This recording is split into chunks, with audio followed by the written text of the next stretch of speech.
Welcome, weary traveler, to a journey through time, a gentle descent into the mists of history, designed to lull you into a restful slumber while enriching your mind. Tonight, we embark upon an extraordinary expedition, one that takes us to the very cradle of civilization itself, Mesopotamia. Imagine, if you will, a land bathed in the warm glow of the ancient sun, nestled between two mighty rivers, the Tigris and the Euphrates. This is not merely a geographical location.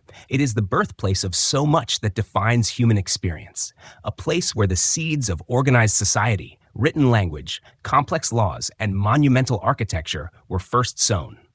As the soft hum of the evening settles around you, let your mind drift back thousands of years, to a time when these rivers nourished not only the earth, but also the very foundations of human ingenuity.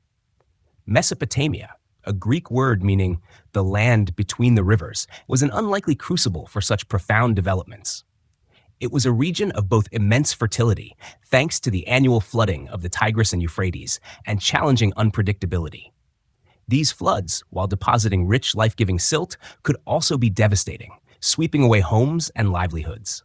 It was this very duality, this constant interplay between abundance and adversity, that spurred the inhabitants of Mesopotamia to innovate, to cooperate, and to build. They learned to harness the power of the rivers, to dig intricate irrigation canals that transformed parched lands into verdant fields, capable of supporting burgeoning populations. This mastery of water management was not just an agricultural feat, it was a societal one, requiring coordination, leadership, and a shared vision. As we lie here, letting the narratives of the past wash over us, picture the early farmers, working together under the vast, starry skies, shaping their world with remarkable foresight. Think of the vast stretches of flat, alluvial plains, punctuated by towering ziggurats and bustling cities. These were not random settlements, but meticulously planned urban centers, vibrant hubs of trade, craftsmanship, and intellectual pursuit. We are entering a narrative that spans millennia, witnessing the rise and fall of empires, the invention of writing, the codification of laws, and the construction of some of the most awe-inspiring structures the ancient world ever knew.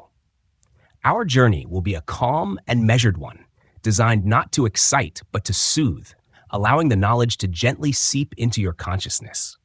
We will explore the lives of the people who inhabited this land, the farmers toiling in the fields, the scribes meticulously etching cuneiform on clay tablets, the priests performing ancient rituals, and the kings who sought to bring order to a complex world. This is a story of human ambition and resilience, a testament to the enduring human spirit to build, to learn, and to adapt. From the earliest Ubaid period settlements, characterized by their distinctive painted pottery, we will gradually move through the Uruk period, where the first true cities emerged, giving rise to monumental architecture and the very first examples of writing.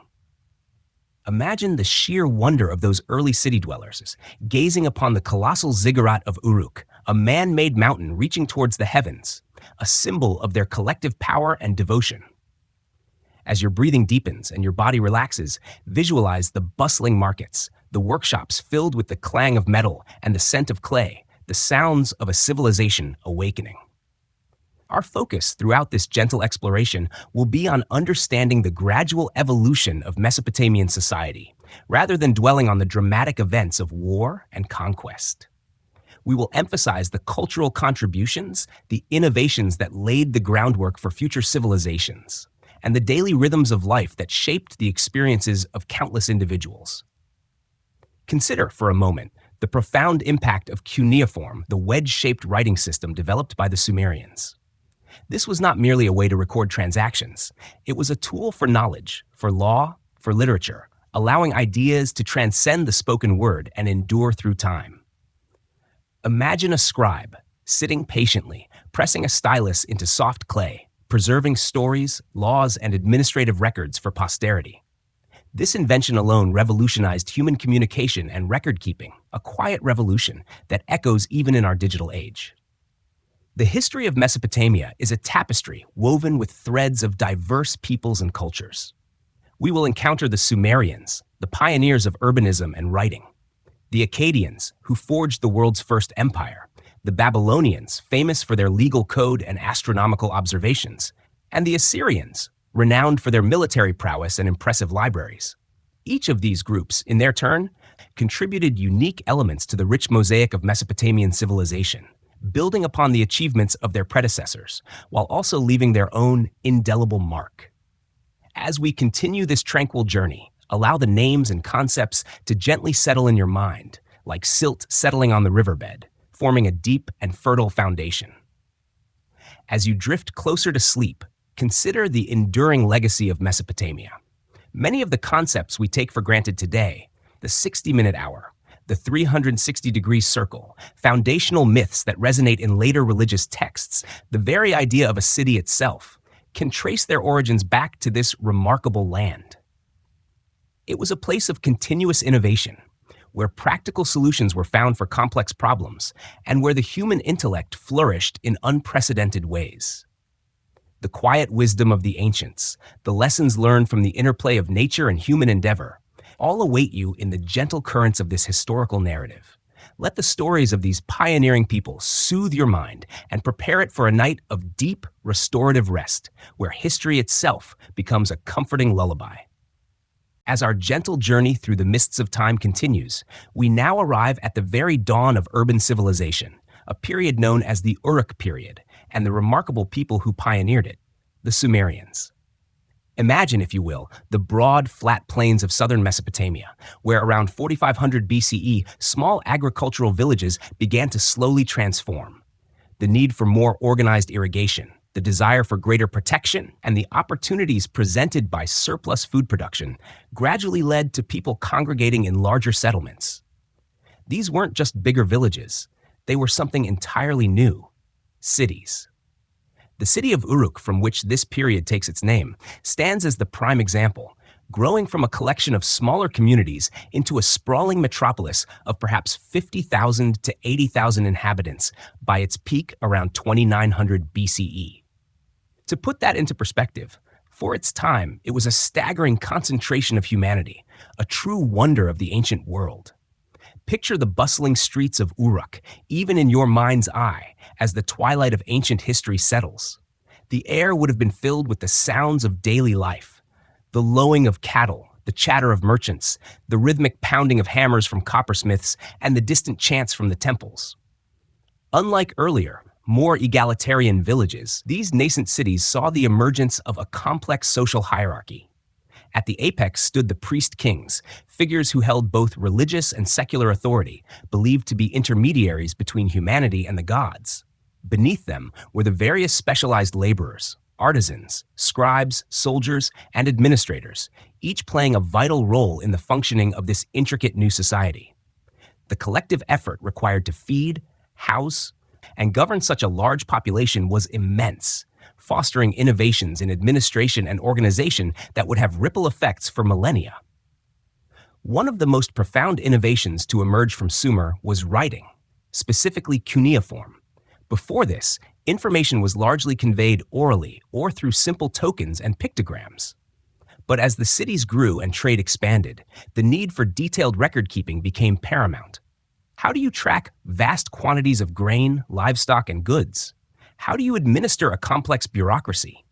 The answer lay in the development of a systematic way to record information. Initially, cuneiform began as pictograms, simple drawings representing objects. But over time, these pictograms evolved into more abstract, wedge-shaped marks pressed into wet clay tablets with a reed stylus. This allowed for the representation of not just objects, but also sounds and abstract ideas. Consider the immense intellectual leap this represented. Suddenly, thoughts, laws, stories, and historical events could be preserved beyond the lifespan of an individual, transcending time and space. Imagine a Sumerian scribe, perhaps illuminated by the flickering light of an oil lamp, meticulously pressing wedges into a clay tablet. Each mark was a testament to human ingenuity, a silent message from the distant past. These tablets, many of which survive to this day, give us an unprecedented window into Sumerian life, revealing everything from mundane economic transactions to elaborate epic poems. The act of writing itself was a specialized skill, requiring years of training, and scribes held a privileged position in society. The very concept of recorded history, of written law, and of literature began here, under the watchful eyes of the Sumerian gods. Beyond writing, the Sumerians were master builders and engineers.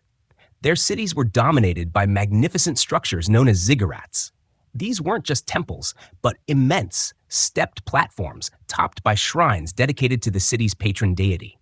Constructed primarily from sun-dried mud bricks, these colossal structures would have been visible for miles across the flat plains, serving as both a spiritual focal point and a symbol of the city-state's power and prosperity.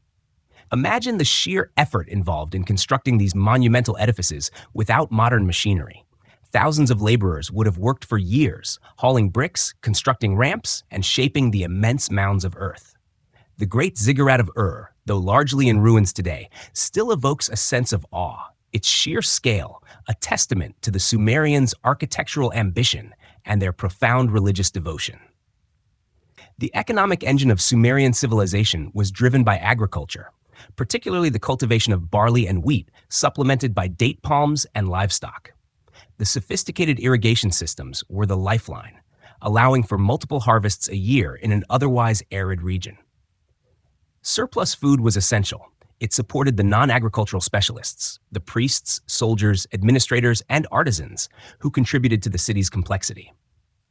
Trade also flourished, as Mesopotamia lacked many vital resources like timber, stone, and metals. Sumerian merchants ventured far and wide, exchanging their agricultural surplus and manufactured goods for these essential raw materials. Trade routes stretched across the Near East, connecting Sumer with regions as far away as modern-day Afghanistan for lapis lazuli and Anatolia for copper. The concept of the city-state was central to Sumerian political organization. Each city, like Uruk, Ur, Lagash, or Eridu, functioned as an independent political entity, complete with its own ruler, patron deity, and sphere of influence. While they shared a common language, culture, and religious beliefs, these city-states often vied for dominance, leading to periods of both conflict and uneasy alliance. The earliest rulers were often referred to as Un, meaning lord or priest, signifying their dual role as religious and secular leaders. Later, the title of Lugal, meaning great man or king, became more common, indicating a shift towards a more militaristic and dynastic form of leadership. These internal dynamics, the constant ebb and flow of power between rival cities, defined much of early Sumerian history.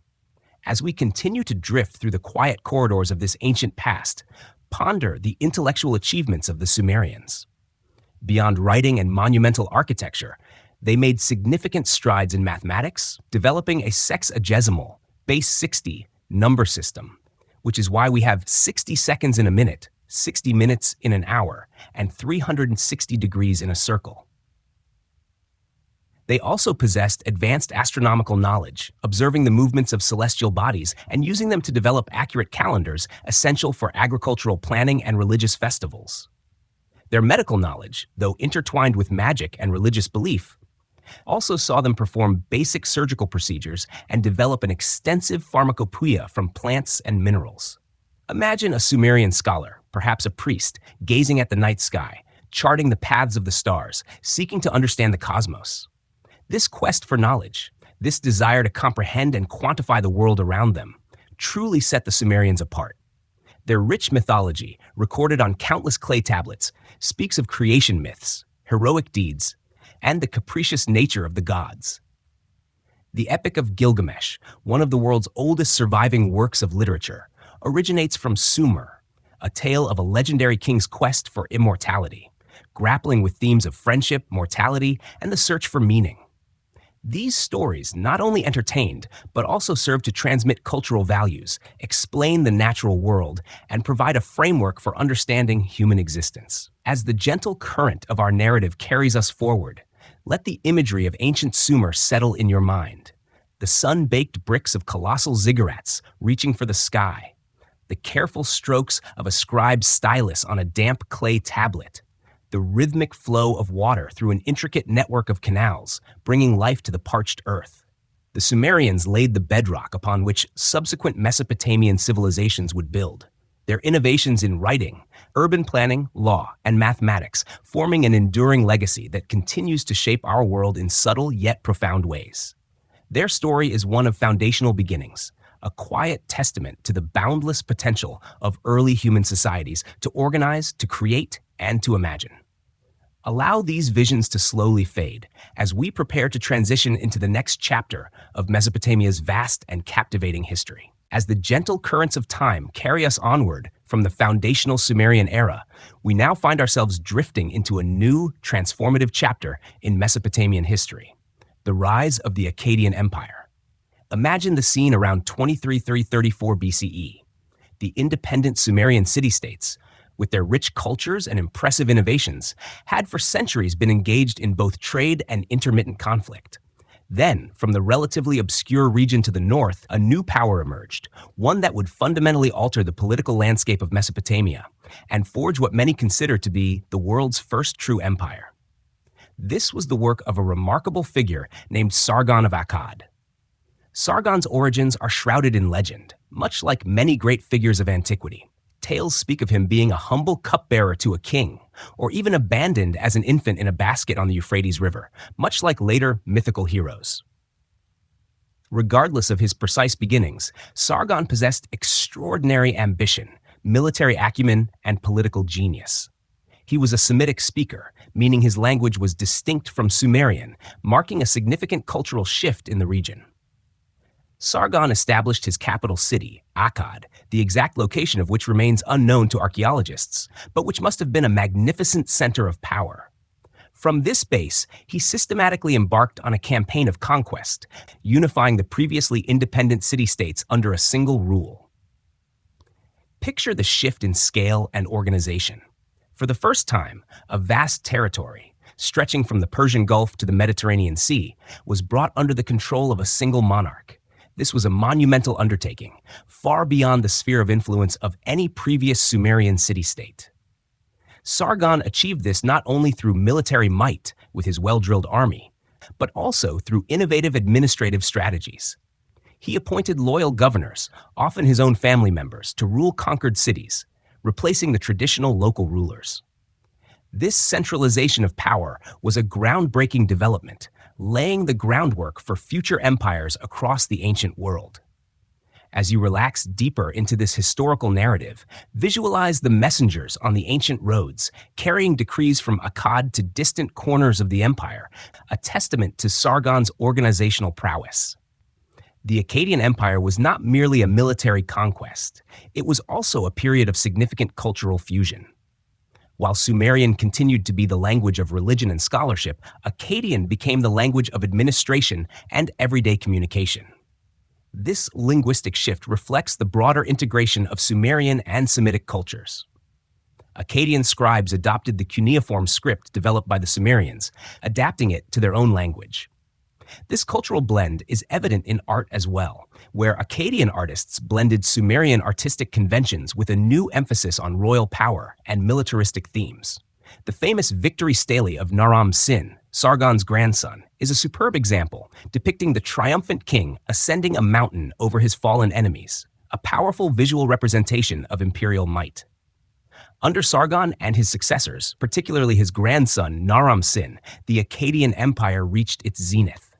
Naram-Sin, an equally ambitious and successful ruler, even went so far as to deify himself during his lifetime, a powerful assertion of divine right that was a departure from earlier Sumerian traditions where kings were seen as chosen by the gods, but not gods themselves.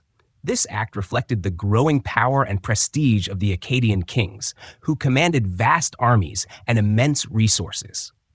The empire facilitated long-distance trade, bringing unprecedented wealth and resources into Mesopotamia. Raw materials like timber, metals, and precious stones flowed into Akkad, funding monumental building projects and supporting a burgeoning court. However, maintaining such a vast empire was an immense challenge. Rebellions were frequent, particularly in the conquered Sumerian cities, who yearned for their former independence. The Akkadian kings constantly had to campaign to suppress revolts and secure their borders. This constant state of military readiness, while showcasing their strength, also drained resources and put immense pressure on the imperial administration. Imagine the logistical challenges of supplying an army across such a wide territory, or of maintaining control over diverse populations with distinct loyalties.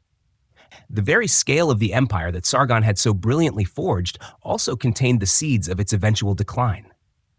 The end of the Akkadian Empire, around 2154 BCE, is still debated by historians. One prominent theory points to environmental factors.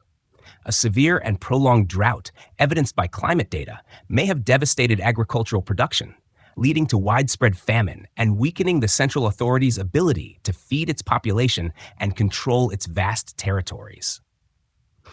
This environmental catastrophe, combined with ongoing internal revolts and external pressures from nomadic peoples like the Gutians from the Zagros Mountains, ultimately led to the empire's collapse. The Gutians, often described as a barbaric mountain people, swept into Mesopotamia, contributing to a period of instability and decentralization that followed the fall of Akkad. The collapse of the Akkadian Empire was not an instantaneous event, but rather a gradual unraveling. Without a strong central authority, the city-states once again asserted their independence, leading to a period of fragmented rule. While this might seem like a setback, the Akkadian period had fundamentally reshaped the political imagination of Mesopotamia. The idea of a unified empire, of a single ruler presiding over a vast realm, had been firmly established. Future Mesopotamian rulers, from the kings of Ur to the Hammurabi of Babylon, would look back to Sargon as a model, aspiring to recreate the glory and territorial reach of the first great empire. The legacy of Akkad was not just its brief reign, but the enduring concept of imperial power it introduced. Even during this period of collapse and fragmentation, cultural continuity persisted. The Akkadian language continued to be influential, and many of the administrative and artistic traditions established by the empire endured. The scribes, who had been trained in the cuneiform script, continued their work, preserving knowledge and literary traditions. Though the political entity of Akkad vanished, its cultural DNA was deeply embedded in the fabric of Mesopotamian civilization, influencing subsequent dynasties and empires. The very concept of a divine king, of a ruler whose power was absolute and divinely sanctioned, found its strong roots in the Akkadian period. As we gently transition away from the story of Akkad, let your mind rest upon the powerful imagery of this era. The visionary Sargon, uniting disparate lands under a single banner, the majestic artworks that glorified imperial power, and the subtle yet profound merging of Sumerian and Akkadian cultures. The Akkadian Empire, though relatively short-lived compared to some of its successors, served as a crucial bridge, demonstrating the immense potential for large-scale political organization and leaving an indelible mark on the course of Mesopotamian history. Its rise showed what was possible when ambition met innovation, and its fall served as a reminder of the delicate balance between power and resilience in the face of both internal and external pressures. Let these visions drift as we prepare to move into the next captivating chapter of this ancient land. As the echoes of the Akkadian Empire's fall fade, a period of transition and revival unfolds in Mesopotamia. From the instability of the Gutian incursions, a powerful new dynasty emerged, asserting Sumerian identity once more. The Third Dynasty of Ur, or Ur III. This period, beginning around 2012 BCE, saw a remarkable resurgence of Sumerian culture and political centralization, often referred to as a Neo-Sumerian Renaissance. Imagine, after a time of fragmented rule, the return of order and prosperity under strong, centralized leadership. This was a testament to the enduring strength and adaptability of Mesopotamian civilization. The Ur III dynasty was founded by Ur-Nammu, a brilliant king who not only expelled the Gutians, but also embarked on an ambitious program of rebuilding and administrative reform. He consolidated power, establishing a highly centralized bureaucratic state. This was an empire built on meticulous record-keeping, with vast numbers of cuneiform tablets documenting everything from agricultural output to the movement of goods and laborers. Imagine the sheer scale of this administrative machinery, coordinating resources across a vast network of cities and territories. The efficiency of the Ur III bureaucracy was legendary, a precursor to modern state administration in many ways. One of Ur-Nammu's most significant contributions was the promulgation of the Code of Ur-Nammu, one of the oldest known law codes in human history, predating Hammurabi's famous code by several centuries. While only fragments survive, this code provides invaluable insights into Sumerian society, its emphasis on justice, and its legal principles. It covers various aspects of daily life, including marriage, slavery, and property rights, with a focus on monetary compensation for damages, rather than the eye for an eye retribution seen in later codes. Picture the public pronouncement of these laws, carved on steels, ensuring that justice was both known and applied throughout the realm. This move towards codified law was a monumental step in the development of ordered societies, laying down clear expectations for conduct and consequences. Under the Ur-III kings, monumental architecture once again flourished. The most famous example is the Great Ziggurat of Ur, which was begun by Ur-Nammu and completed by his son, Shulgi. This colossal stepped pyramid, dedicated to the moon god Nana, Sumerian for sin, was not only a place of worship, but also a powerful symbol of the dynasty's power and its connection to the divine. Imagine approaching this massive structure, its sun-baked brick towering over the surrounding city, a beacon of piety and imperial strength. The construction of such grand public works required immense organization of labor and resources, further demonstrating the sophisticated capabilities of the Ur-III state. The ziggurat was at the heart of the city's religious and economic life, a visible manifestation of the god's presence and the king's authority. The reign of Shulgi, Ur-Nammu's son, marked the zenith of the Ur-III Empire. Shulgi was a truly remarkable ruler, known not only for his military conquests, which expanded the empire's borders, but also for his intellectual and cultural patronage. He was a prodigious builder, a patron of literature and music, and even claimed to be able to run across his kingdom in a single day, a testament to his physical prowess and boundless energy. Under Shulgi, the Sumerian literary tradition saw a vibrant revival, with many hymns, epic poems, and administrative texts being composed and copied. The royal hymns of Shulgi provide a fascinating glimpse into the self-perception of Mesopotamian kings, portraying them as divinely chosen, wise, and powerful rulers. Economically, the Ur-III state was highly centralized and controlled. The temple and palace administrations managed vast estates, overseeing agricultural production, livestock, and craft workshops. The Pusrish Dagon tablets, for instance, are an astonishing collection of administrative records detailing the movement of millions of sheep, goats, and cattle throughout the empire. This level of meticulous record-keeping speaks to an incredibly complex and organized economy. Trade routes, disrupted by the fall of Akkad, were re-established, and goods flowed once more across the Near East, bringing prosperity to the cities of Ur-Thur. This period truly highlights the ability of a centralized authority to foster economic growth and stability. However, even the most formidable empires face internal and external pressures. The later kings of the Ur-III dynasty struggled with increasing raids from nomadic groups, particularly the Amorites, a Semitic people from the western deserts. These pastoralists, drawn by the agricultural wealth of Mesopotamia, began to infiltrate the empire's borders. Compounding this external threat were internal administrative issues, including over-centralization and potentially corrupt officials. The vast bureaucracy, while efficient, also became a heavy burden, requiring enormous resources to maintain. The final blow to the Ur-III Empire came around 2004 BCE with the invasion of the Elamites, a people from the east in what is now southwestern Iran. The Elamites, allied with other groups, sacked the city of Ur, ending the dynasty and ushering in another period of political fragmentation. The poignant lament for Ur, a Sumerian literary work, describes the devastation of the city and the suffering of its people in vivid, emotional detail, providing a powerful account of this catastrophic event. It speaks of the gods abandoning their temples, the streets filled with rubble, and the people scattered and enslaved. This lament serves as a somber reminder of the cyclical nature of power and vulnerability in the ancient world. As we gently drift past the fall of Ur-III, consider its enduring legacy.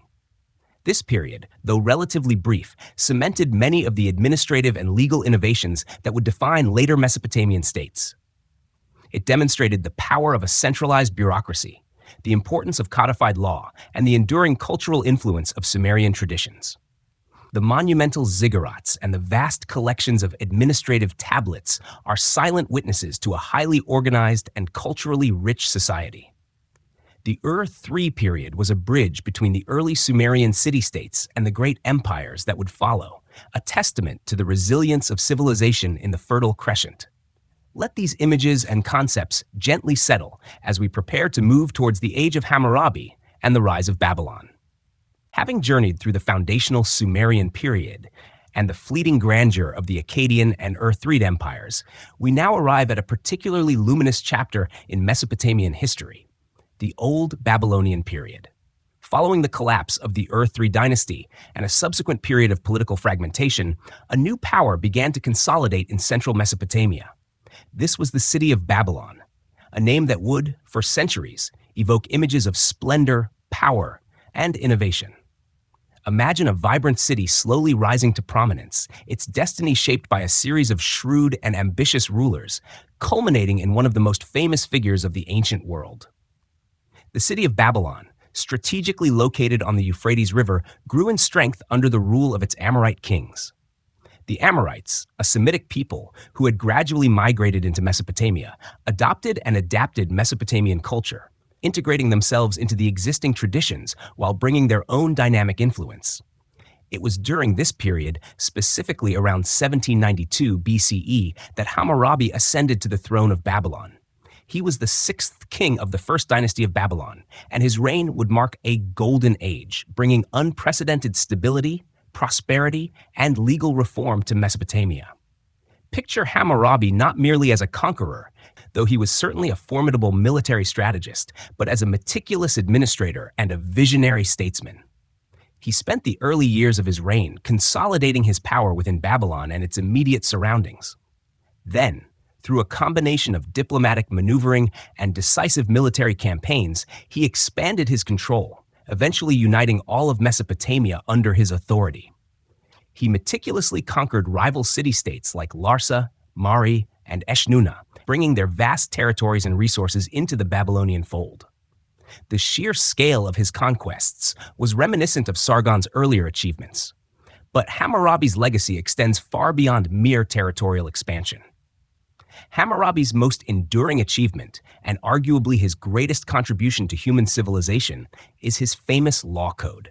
The Code of Hammurabi, inscribed on a tall basalt stele, standing over 2 meters high and displayed publicly for all to see, contained nearly 300 laws. This was not the first law code in Mesopotamia, as we saw with Ur-Nammu's earlier efforts, but it was the most comprehensive and systematically organized. It covered a vast array of legal matters, from family law, inheritance, and property disputes to trade, labor, and criminal offenses. Imagine the impact of having a standardized set of laws applicable across an entire empire, providing a framework for justice and order. The code is renowned for its lex talionis principle, or an eye for an eye, a tooth for a tooth, particularly in cases of physical injury, though its application varied depending on the social status of the individuals involved. However, it also included many provisions for monetary compensation, and it clearly differentiated between intent and accident. The code aimed to establish clear precedents, ensure social stability, and protect the weak from the strong. Picture a legal proceeding in ancient Babylon, where disputes were settled according to these written laws, providing a sense of fairness and predictability. Hammurabi himself declared that he established the laws to bring about the rule of righteousness in the land, to destroy the wicked and the evildoers, so that the strong should not harm the weak. This vision of a just society, underpinned by codified law, was remarkably advanced for its time. Beyond law, Hammurabi's reign saw a flourishing of intellectual and cultural pursuits. Babylonian scribes continued to refine the cuneiform script, producing vast numbers of administrative documents, letters, and literary texts. Mathematics and astronomy reached new heights. The Babylonians developed sophisticated methods for solving algebraic equations and made precise astronomical observations, compiling detailed star catalogs and predicting celestial events. Their understanding of lunar and solar cycles was exceptional, laying some of the groundwork for later astronomical developments. Imagine scholars poring over clay tablets, meticulously calculating planetary movements, or solving complex mathematical problems, driven by a profound curiosity about the universe. The capital city of Babylon itself grew into a magnificent metropolis under Hammurabi. Although little remains of old Babylonian Babylon due to later rebuilding, historical texts describe impressive temples dedicated to the patron god Marduk, canals for irrigation and transportation, and bustling markets. The city was a center of trade, drawing merchants from across Mesopotamia and beyond. Artisans flourished, producing exquisite cylinder seals, pottery, and metalwork. This was a period of general prosperity, supported by efficient irrigation systems, successful agriculture, and a robust administrative framework.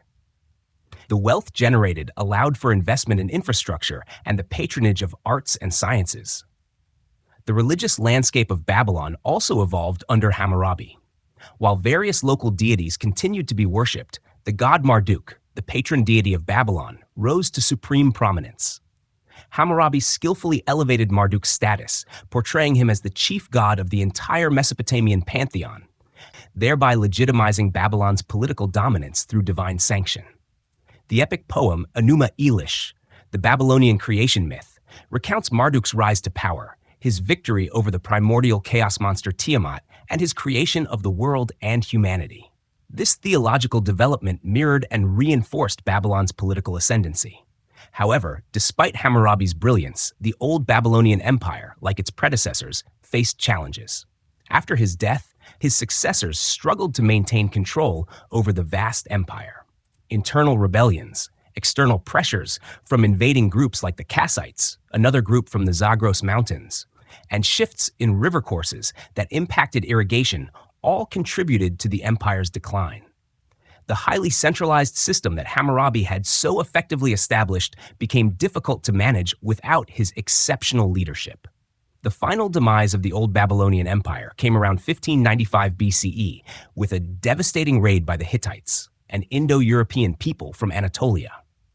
The Hittite king Mursili I marched his army south, sacked Babylon, and carried away the statue of Marduk, a profound symbolic blow. This event marked the end of the first dynasty of Babylon and plunged Mesopotamia into another period of political upheaval and foreign rule, notably by the Kassites for several centuries. Yet, the legacy of Hammurabi and the Old Babylonian period endured far beyond its political lifespan. The Akkadian language, particularly its Babylonian dialect, became the lingua franca of diplomacy and scholarship across the ancient Near East for centuries. The Code of Hammurabi continued to be copied and studied, influencing legal traditions in later civilizations. The intellectual achievements in mathematics and astronomy laid foundations for future scientific inquiry.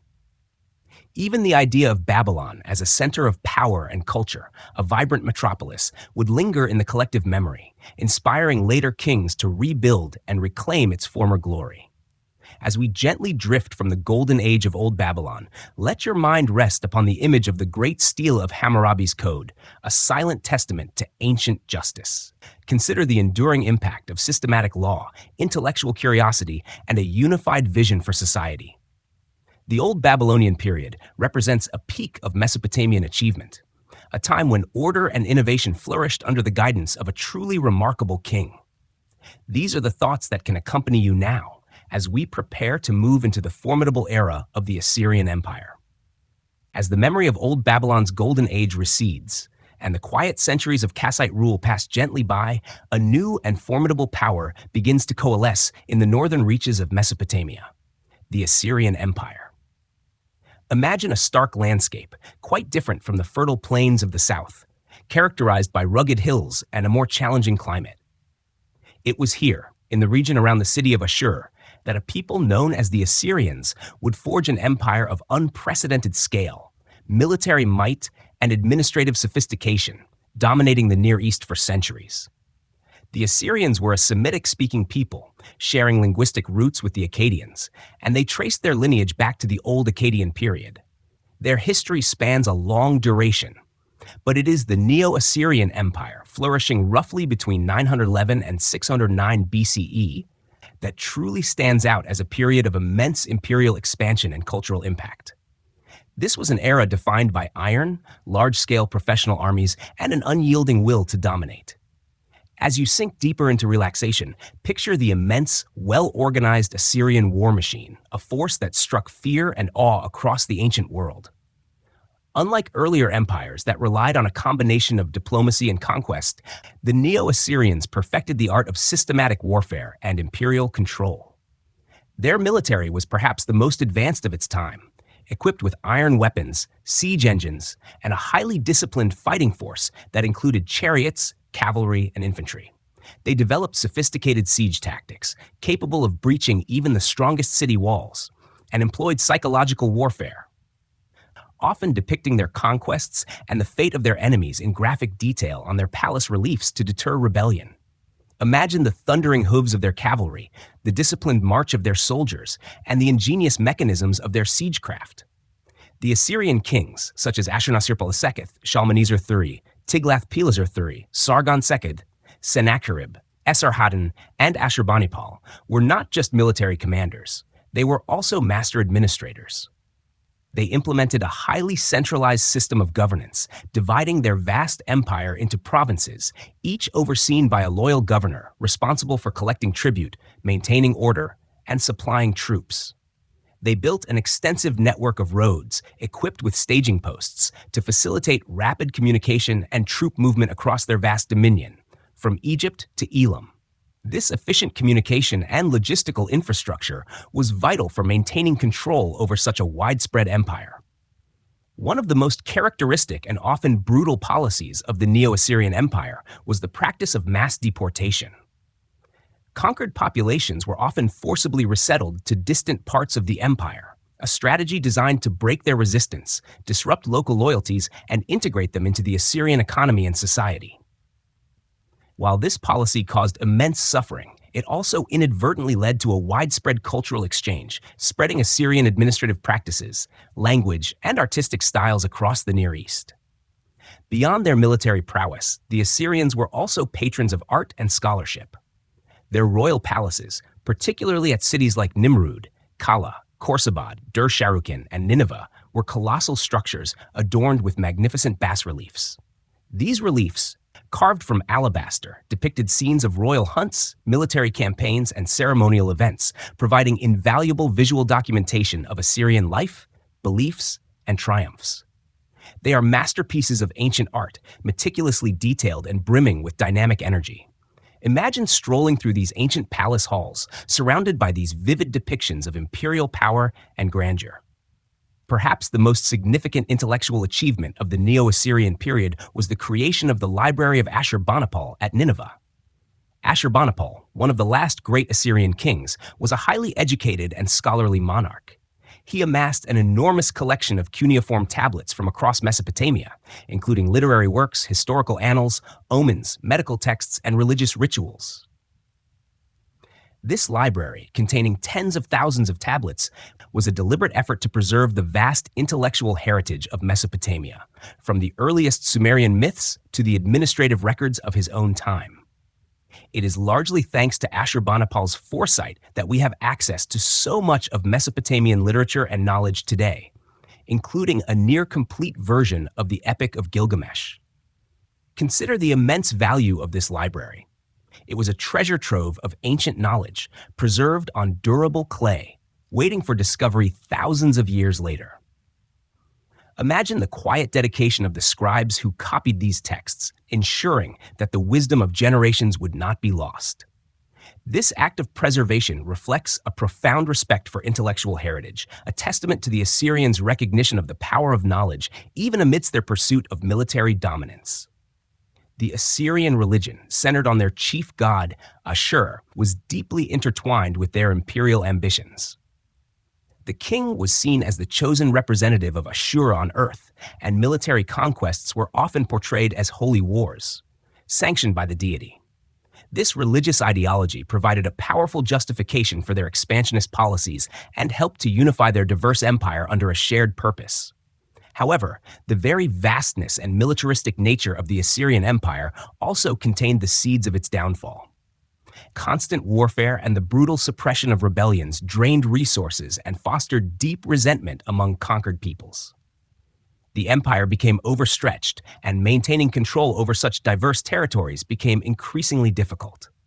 The internal succession struggles among the later Assyrian kings further weakened the central authority.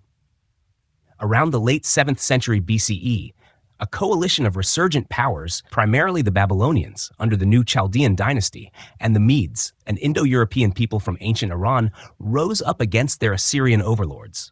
In a series of decisive campaigns, they attacked the heartland of Assyria.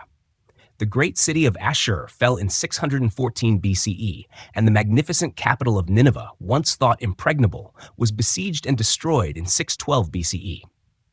The fall of Nineveh was a cataclysmic event, marking the swift and dramatic end of one of the most powerful empires the world had ever seen. The remaining Assyrian strongholds fell in subsequent years, and the Neo-Assyrian Empire vanished from the historical stage. As we gently transition from the mighty roar of the Assyrian Empire, let your mind rest upon the images of their grand palaces, their intricate reliefs, and the vast knowledge contained within Ashurbanipal's library. This was an empire that reshaped the ancient Near East, not only through its military power, but also through its administrative innovations and its remarkable efforts to preserve the intellectual heritage of Mesopotamia. Though their methods were often harsh, their contributions to imperial administration, military organization, and the preservation of knowledge left an indelible mark on history. The Assyrian story is a powerful reminder of both the heights of human ambition and the cyclical nature of empires. These are the thoughts that can accompany you now as we prepare for the final chapter of our journey, the resurgence of Babylon.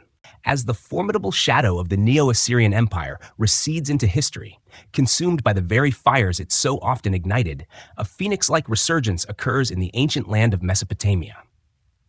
We now arrive at the final major independent power to rise from this fertile crescent, the Neo-Babylonian Empire. Imagine the city of Babylon, which had suffered under Assyrian domination, now shaking off its shackles and reclaiming its ancient glory, even surpassing it in architectural splendor and intellectual vibrancy. This period, roughly from 626 to 539 BCE, represents the last great independent gasp of Mesopotamian power, a magnificent final act before the region fell under the sway of larger external empires. The architect of this revival was Nabopolassar, a Chaldean leader who, in 626 BCE, successfully rebelled against Assyrian rule and established the Neo-Babylonian dynasty.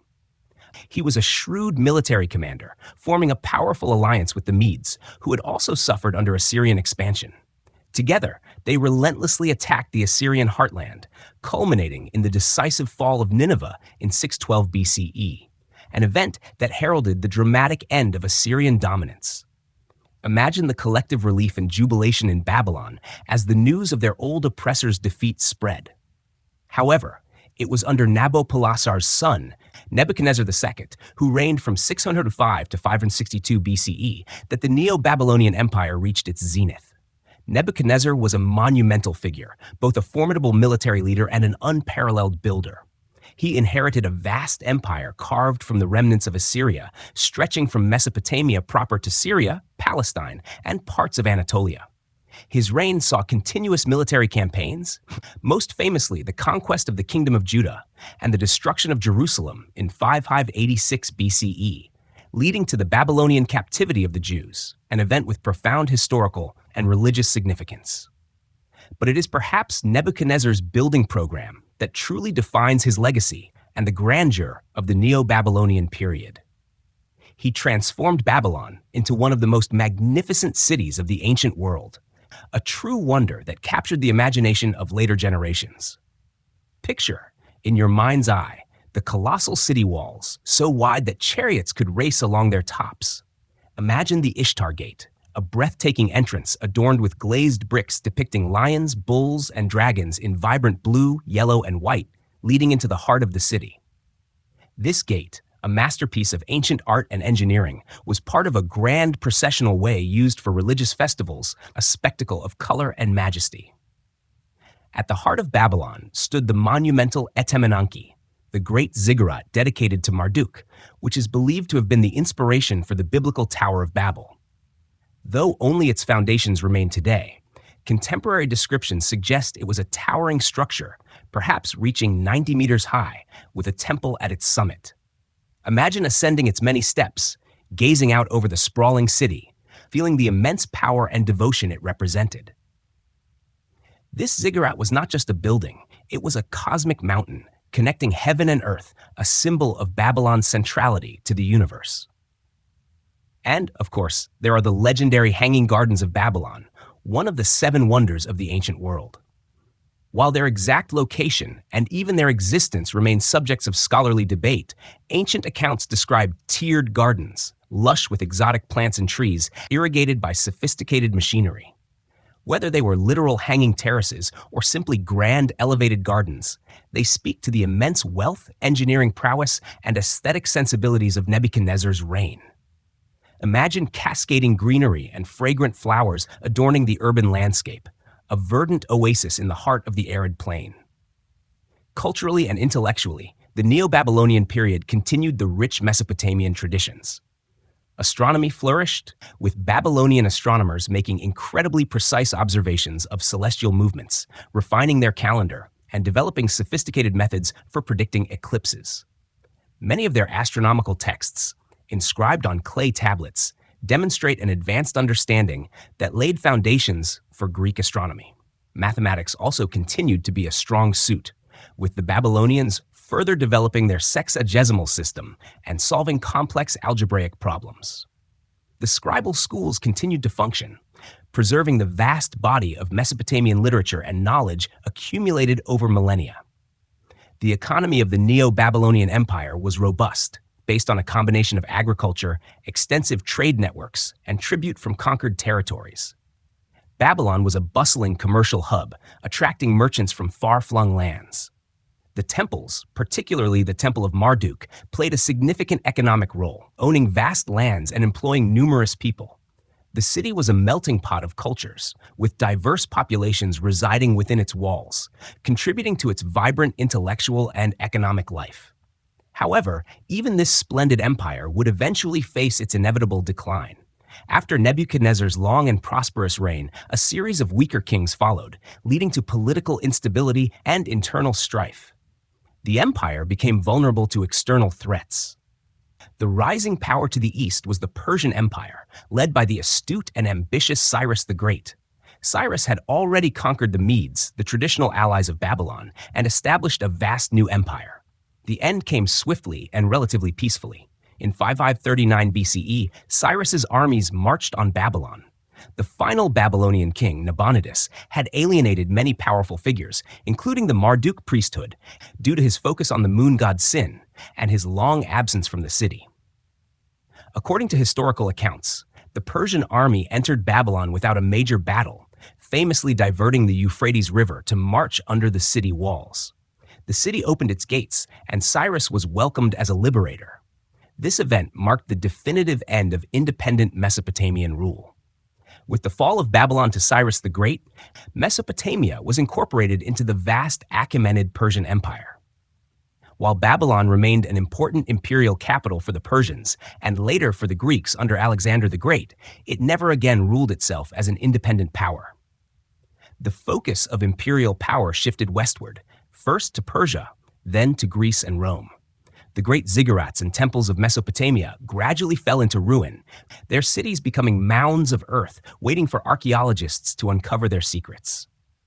As our long and gentle journey through the history of Mesopotamia concludes, let your mind reflect on the extraordinary legacy of this ancient land.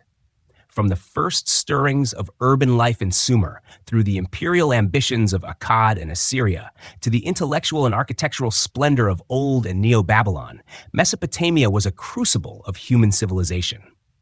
It gave us writing, the wheel, systematic law, advanced mathematics and astronomy, monumental architecture, and the very concept of the city itself. Its myths and legends echo in our own stories, and its innovations continue to subtly shape our modern world. The quiet rivers of the Tigris and Euphrates, which nourished these ancient civilizations, continue their timeless flow, a gentle reminder of the remarkable human drama that unfolded between their banks. Rest now with the rich tapestry of Mesopotamian history gently woven into your dreams.